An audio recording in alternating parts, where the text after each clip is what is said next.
Karthik Deepa serial ஜனவரி 22 இன்னைக்கான எபிசோடுக்கான review தாங்க இந்த வீடியோவில் நம்ம இன்னைக்கு பார்க்க போகிறோம். எபிசோடை ஸ்டார்ட் பண்ணுறதுக்கு முன்னாடி இந்த வீடியோவை மறக்காமல் லைக் பண்ணிக்கோங்க. உங்களுடைய ஒவ்வொரு லைக்கும் அடுத்தடுத்து வீடியோ போடும் பொழுது எங்களுக்கு கொஞ்சம் இன்ட்ரெஸ்டிங்காகவும் என்கரேஜிங்காகவும் இருக்கும். எபிசோட் எப்படி ஸ்டார்ட் ஆகுதுன்னா, மாயாவை காமிக்கிறாங்க. மாயா என்ன பண்ணுறாங்கன்னா, இந்த டிரைவர் பண்ணுறதையெல்லாம் பார்த்தா கண்டிப்பாக அதுக்கு பின்னாடி ஏதோ ஒரு காரணத்தோட தான் திட்டம் பண்ணிக்கிட்டு இருக்கான் அப்படின்னு மாயா நினைக்கிறாங்க. ஏன்னா நாள் நடந்துச்சுல்ல, கார்த்தி நம்ம ரேவதிக்கு ஃபர்ஸ்ட் எய்டு கொடுத்தது, அப்புறம் கையை பிடிச்சி கோலத்துலேருந்து காப்பாத்தினது, அதுக்கப்புறம் ரேவதி தானா போயிட்டு கார்த்தியை கட்டி பிடிச்சது, இது எல்லாத்தையுமே பார்த்துட்டு மாயா கொஞ்சம் டென்ஷன்ல இருக்காங்க. கண்டிப்பா அந்த டிரைவர் ஏதோ திட்டமிட்டு தான் இதை பண்ணிக்கிட்டு இருக்கான் அப்படின்னு மகேஷ் கிட்ட சொல்றாங்க. அப்ப மகேஷ் சொல்றாரு, எப்படி மாயா இப்படி நீ உறுதியா சொல்ற அப்படின்னு. அதுக்கு மாயா சொல்றாங்க, நடந்ததையெல்லாம் பார்த்தா அப்படித்தானே இருக்கு.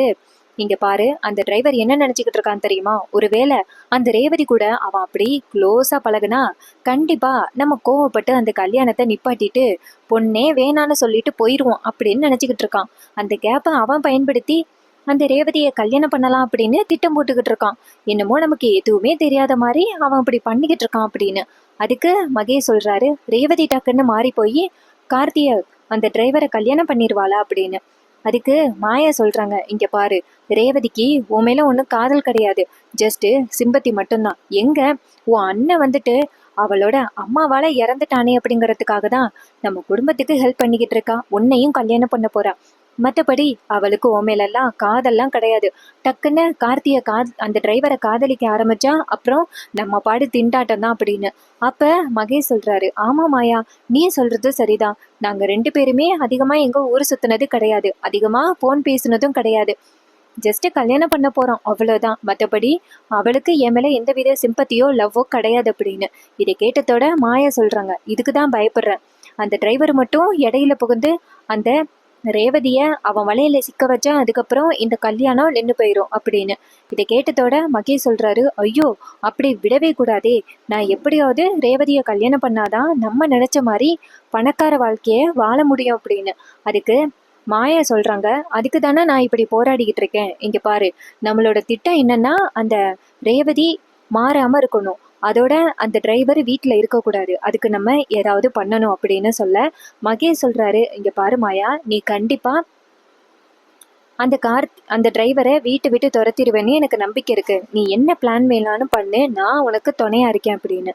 இதை கேட்டதோட மாயாவும், சரி நீ போயிட்டு ரெஸ்ட் எடு, எனக்கு ஒரு முக்கியமான வேலை இருக்கு, அதை முடிச்சுட்டு வரேன் அப்படின்னு.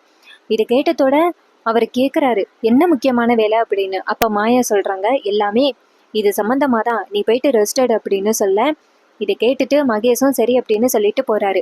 இதுல முழு காரணமே மாயா தான். மாயா நான் பணக்காரியா வாழணும் அப்படிங்கிறதுக்காக தான் இதெல்லாம் பண்ணிக்கிட்டு இருக்காங்க.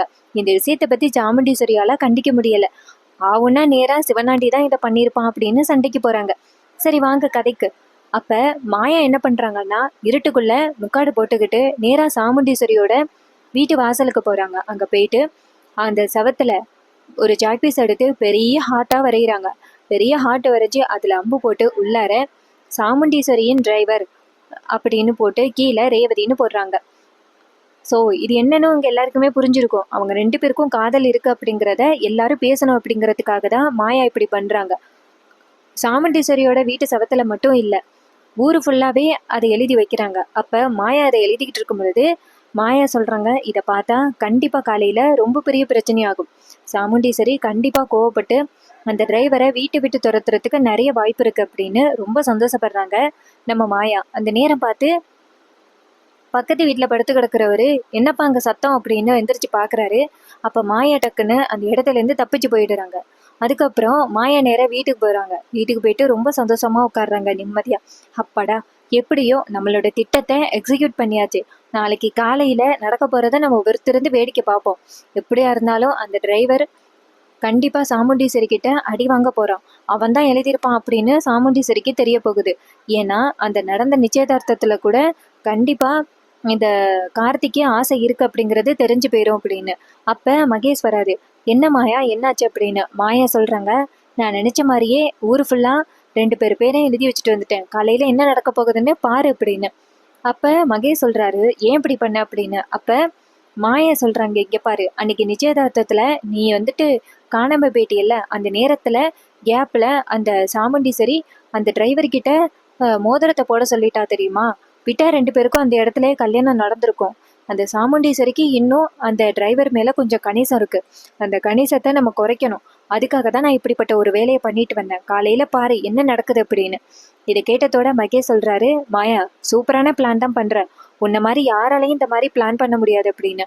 அப்ப மாயா சொல்றாங்க, சும்மாவா, அந்த வீட்டுக்கு நான் எப்படியாவது உன்னை மாப்பிள்ளையாக்கணும். அதுக்கப்புறம் சொத்தை பயன்படுத்தி அந்த சொத்தை பயன்படுத்தி நீயும் நானும் ராஜா ராணி மாதிரி வாழணும். அதான் என்னோட பிளான் அப்படின்னு. இதை கேட்டதோட மகேஷ் சொல்றாரு, கண்டிப்பா நீ நினைக்கிறது நடக்கும் அப்படின்னு சொல்ல, இது கேட்டது மாயாவும் ஆமா அப்படின்னு சொல்றாங்க. அதுக்கப்புறமா மறுநாள் காலை பொழுது விடியுது. பொழுது விடிஞ்சதோட எல்லாருமே அந்த காம்பவுண்டு செவர் இருக்குல்ல, அதை போயிட்டு வேடிக்கை பார்த்துக்கிட்டு இருக்காங்க. அப்ப என்ன எழுதியிருக்குன்னா, சாமுண்டீஸ்வரியின் டிரைவர் காதல் ரேவதி அப்படின்னு போட்டு ஹார்ட்டின் போட்டு வரைஞ்சிருக்கு. இதை பார்த்ததோட எல்லாருக்குமே செம அதிர்ச்சி. அப்ப ஒரு சில பேர் என்ன பேசிக்கிறாங்கன்னா, பாத்தீங்களா எப்படி எழுதியிருக்கு அப்படின்னு. அப்ப அந்த சாமுண்டீஸ்வரியோட டிரைவருக்கும் அந்த ரேவதிக்கும் ஏதோ தொடர்பு இருக்கு போல. அன்னைக்கு கூட பாத்தீங்களா, அந்த பையன் வீட்டிலே தானே இருக்கான், ஒருவேளை அவங்க 2 பேருக்கும் லிங்க் எடுக்கிறதுக்கு நிறைய வாய்ப்பு இருக்கு அப்படின்னு சொல்லி பேசிக்கிறாங்க. அப்ப இன்னொருத்தவங்க சொல்றாங்க, அதோட நிச்சயதார்த்தத்தை அன்னைக்கு கூட அந்த சாமுண்டீஸ்வரி அம்மா டக்குன்னு அந்த டிரைவரோட கையில மோதிரத்தை கொடுத்து நீ போடு அப்படின்னு சொன்னாங்கல்ல, ஒருவேளை அந்த ஆசையில கூட அந்த டிரைவர் அப்படிப்பட்ட ஒரு வேலையை பண்ணியிருக்கலாம் அப்படின்னு சொல்லி நிறைய பேர் பேசிக்கிறாங்க. அப்ப இன்னொருத்தவங்க சொல்றாங்க, பணக்கார வீடுனாலே அப்படிதான் இருக்கும் போல, நம்ம அவங்கள பத்தி பேசக்கூடாது, அப்புறம் நம்மளுக்கு தான் பிரச்சனை, அவங்க எப்படி வாழணுமா வாழட்டும், நமக்கு என்ன அப்படின்னு சொல்லிட்டு ஒரு சில பேர் சொல்றாங்க.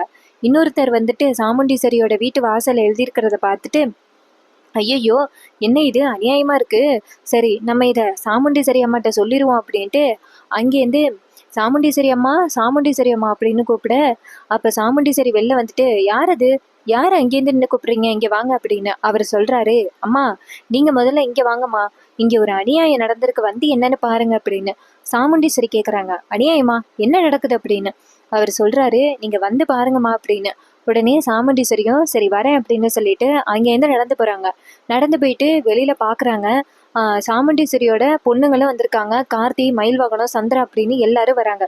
அவர் நேரா சாமுண்டீஸ்வரி கிட்ட, அங்க பாருங்கம்மா என்ன எழுதியிருக்கு அப்படின்னு சொல்லி காமிக்கிறாங்க செவத்துல சாமுண்டீஸ்வரியின் டிரைவர் அப்புறம் ரேவதி காதல்னு இருக்கு. இதை பார்த்ததோட சாமுண்டீஸ்வரிக்கு ரொம்ப அதிர்ச்சி. கார்த்திக்கும் இதை பார்த்ததோட செம்ம அதிர்ச்சி ஆகுது. அப்ப அவரு சொல்றாரு, அம்மா இதை பார்த்துட்டு ஊரு ஃபுல்லா உங்க பொண்ணையும் அந்த பையனையும் பத்தி தப்பா பேசுறாங்கம்மா அப்படின்னு. அப்ப மயில்வாகனம் சொல்றாரு, இது யார் இப்படி பண்ணிருப்பா அப்படின்னு. அப்ப நம்ம சாமுண்டீஸ்வரி டக்குன்னு இங்க பாருங்க, இதை பத்தி இங்க பேச வேணாம், வாங்க வீட்டுக்குள்ள அப்படின்னு சொல்லிட்டு வீட்டுக்குள்ள கூட்டிட்டு போறாங்க. அங்க போனதோட சந்திரா சொல்றான், அக்கா என்னக்கா இது இவ்வளோ பெரிய அநியாயமா இருக்கு, எனக்கு என்னமோ இந்த டிரைவர் மேலதான் சந்தேகமா இருக்கு, இவன் தான் இப்படிப்பட்ட ஒரு வேலையை பண்ணியிருப்பான். அன்னைக்கு நீ மோதிரத்தை கொடுத்து போட சொன்னியல்ல, அப்பையிலேருந்து இவனுக்கு இந்த ரேவதி மேல ஒரு கண் இருக்கு. அதனாலதான் இப்படி எழுதி வச்சா ஊரு ஃபுல்லா தப்பா பேசுவாங்க, இதனால மாப்பிள்ளை வீட்டுல பொண்ணு வேணாம் அப்படின்னு சொல்லிட்டு போயிடுவாங்க. இதனால அந்த டிரைவர் வந்துட்டு சுலபமா ரேவதியை கல்யாணம் பண்ணிடலாம் அப்படின்னு இவன் பிளான் பண்ணிட்டான் அப்படின்னு. இதை கேட்டதோட சாமுண்டீஸ்வரி வந்து அமைதியா இருக்காங்க. அப்ப சந்திரா சொல்றாங்க, அக்கா இந்த மாதிரி ஒரு கேவலமான ஒருத்தனை எதுக்கு நீ வீட்டுல வச்சுக்கிட்டு இருக்க, நம்மளுக்கே ரொம்ப கேவலமா இருக்கு. அன்னைக்கு ஃபர்ஸ்ட் எய்டு பண்றேன் அப்படின்னு அப்படி ஒரு அசிங்கத்தை பண்ணா, நம்மளுக்கு முன்னாடியே ரேவதியோட கையை பிடிச்சான். அதுக்கப்புறம் ரேவதி போயிட்டு தானா கார்த்திகை கட்டி பிடிச்சா. இதெல்லாம் பார்க்கும் பொழுது எனக்கு சாதாரணமா தெரியலக்கா, இந்த டிரைவர் ஏதோ திட்டமூட்டி இதெல்லாம் பண்ணிக்கிட்டு இருக்கான் அப்படின்னு. இதை கேட்டதோட சாமுண்டீஸ்வரி செம்ம டென்ஷன் ஆகுறாங்க. அப்ப ரேவதி சொல்றாங்க, சித்தி என்ன சித்தி இப்படி பேசுறீங்க, கொஞ்சம் கூட மனசாட்சியே இல்லாம அசிங்கமா பேசுறீங்க. இங்க பாருங்க, உங்களோட பொண்ணு தான் இதுல இன்வால்வ் ஆகியிருக்கான்னு உங்களுக்கு தெரியாதா, நான் அப்படிப்பட்ட ஒரு தவறு பண்ணுவேனா அப்படின்னு. அப்ப சந்திரா சொல்றாங்க, இங்க பாரு ரேவதி, ஓ மேல எல்லாம் எனக்கு வந்துட்டு சந்தேகம் கிடையாது, இந்த டிரைவர் தான் இப்படிப்பட்ட ஒரு வேலையை பண்ணியிருக்கான், இவனை இனிமே இந்த வீட்டுல வச்சுக்கிறது நல்லதே கிடையாது, இவனை இந்த வீட்டை விட்டு துரத்துறது தான் நல்லது அப்படின்னு சந்திரா தாட்டு போட்டுன்னு குதிக்கிறாங்க. சந்திரா இந்த சுச்சுவேஷனை பயன்படுத்திக்கிறாங்க. சந்திராவுக்கு தெரியாது இதை பண்ணது மாயா அப்படின்னு. இன்னொரு பக்கம் நம்ம சாமுண்டீஸ்வரி நேரா டக்குன்னு சந்திராவை பார்த்து கத்திக்கிட்டு இருக்க சந்திராவை பார்த்து, சந்திரா வாய மூடு, நீ பாட்டுக்கு ஓவரா பேசிக்கிட்டு இருக்க, உன் எல்லை மீறி பேசிக்கிட்டு இருக்கன்னு உனக்கு தெரியுதா இல்லையா, நீ இப்படி பேசுறது இந்த குடும்பத்தையும் என்னையும் அவமானப்படுத்துற மாதிரி, நம்ம பொண்ணா அப்படி நடந்துப்பா, நீ கொஞ்சமாவது யோசனை பண்ணி பாத்தியா, நீ பாட்டுக்கு அடுக்கடுக்கா குறை சொல்லிக்கிட்டே போற. நீ பாட்டுக்கு இப்படி சொல்லிக்கிட்டு இருக்கிறதுனால யாரோட பேர் கெட்ட பேர் ஆகுதுன்னு கொஞ்சமாவது யோசனை பண்ணி பாத்தியா? நம்ம பொண்ணு ரேவதியா இப்படி பண்ணுவா? இங்க பாரு, அந்த டிரைவரை சந்தேகப்படுறதை விட நீ நம்ம பொண்ணு மேலதான் சந்தேகப்படுற மாதிரி இருக்கு அப்படின்னு. இது கேட்டதோட சந்திரா சொல்றாங்க, அக்கா நீ தேவையில்லாம இன்னும் அந்த டிரைவரை நம்பிக்கிட்டு இருக்க அப்படின்னு. இதை கேட்டதோட சாமுண்டீஸ்வரி சொல்றாங்க, இங்க பாரு, அவன் மேல உள்ள தப்பை நிரூபிக்கிறதுக்கு அவன் வாய்ப்பு கேட்டிருக்கான். அது வரைக்கும் அவன் இந்த வீட்டுல தான் இருப்பான். என்னை பொறுத்த வரைக்கும் இந்த டிரைவர் மேலேயும் தப்பு இல்லை, என் பொண்ணு ரேவதி மேலேயும் தப்பு இல்லை. இது யாரு பண்ணா அப்படின்னு எனக்கு நல்லாவே தெரியும் அப்படின்னு. இதை கேட்டதோட ரேவதி கேட்குறாங்க, அம்மா தெரியுமா யாரு பண்ணான்னு தெரியுமாம்மா உங்களுக்கு அப்படின்னு. அப்ப சாமுண்டீஸ்வரி சொல்றாங்க, அவன் ஒருத்தன் தான் என் குடும்பத்தை நிம்மதி இல்லாம வைக்கணும் அப்படின்ட்டு இதெல்லாம் பண்ணிக்கிட்டு இருக்கான். அவனை நான் சும்மா விட மாட்டேன் அப்படின்னு. இதை கேட்டதோட ரேவதி கேட்குறாங்க, அம்மா யாருன்னு சொல்லுங்கம்மா அப்படின்னு. அப்ப ரேவதி சொல்றாங்க, நான் விட அம்மா இப்படியெல்லாம் போகாதீங்கம்மா அப்படின்னு. இது கேட்டதோட சாமுண்டீஸ்வரி சொல்றாங்க, நான் விட மாட்டேன் அவளை அப்படின்ட்டு நேரா ரூமுக்குள்ள போயிட்டு துப்பாக்கி எடுத்துட்டு வெளியில வராங்க.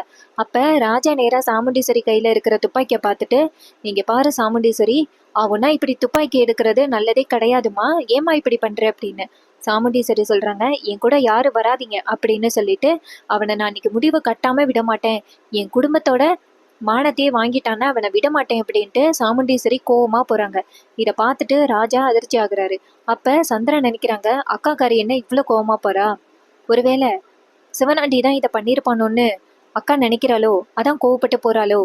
அவர் என்ன பண்ணாலுமே என்கிட்ட சொல்லிடுவாரே, கண்டிப்பா இந்த விஷயத்த அவர் பண்ணியிருக்கிறதுக்கு வாய்ப்பே இல்லை, வேற யாரு பண்ணியிருப்பா அப்படின்ட்டு சந்திரா நினைக்கிறாங்க. அதே நேரத்துல மயில் வாகனத்தை காமிக்கிறாங்க. மயில் வாகனம் சொல்றாரு, இங்க பாருப்பா, நீ இதுக்கு மேலேயும் அமைதியா இருக்காத, இதை பண்ணது கண்டிப்பா சந்திராவா தான் இருப்பாங்க. நீ அந்த போட்டோவை காமிச்சு அவங்க நமக்கு எதிராக இதெல்லாம் பண்ணிக்கிட்டு இருக்காங்கன்னு காமி அப்படின்னு. அப்ப கார்த்தி சொல்றாரு, இங்க பாருங்க, எனக்கு என்னமோ இவங்க பண்ணியிருப்பாங்க அப்படின்னு தோணல, ஒருத்தங்க இருக்காங்கன்னு சொன்னேன்னா அவங்கதான் இந்த வேலையை பண்ணியிருப்பாங்களோன்னு தோணுது. நம்ம இப்படி பிளாங்கா வந்துட்டு இவங்க தான் எழுதியிருப்பாங்க அப்படின்னு நம்ம ஆதாரம் இல்லாம சொல்ல முடியாது. அதனால கொஞ்சம் பொறுமையா இருப்போம், யார் வந்துட்டு இதை பண்ணியிருப்பாங்க அப்படின்னு கண்டுபிடிக்கலாம் அப்படின்னு. இதை கேட்டுட்டு மயில் வாகனமும், சரிப்பா நீ சொல்றதும் சரிதான், நம்ம ஆதாரம் இல்லாம நிரூபிக்க முடியாதுல்ல, ஏன்னா அன்னைக்கு வேற அத்தை சொன்னாங்கல்ல, கடவுளே வந்து சொன்னாலும் சந்திராவை கெட்டவன்னு நம்ப மாட்டேன்னு சொன்னாங்கல்ல, ஸோ அதனால நம்ம கொஞ்சம் பொறுமையா தான் இருக்கணும் அப்படின்னு சொல்லி பேசிக்கிறாங்க.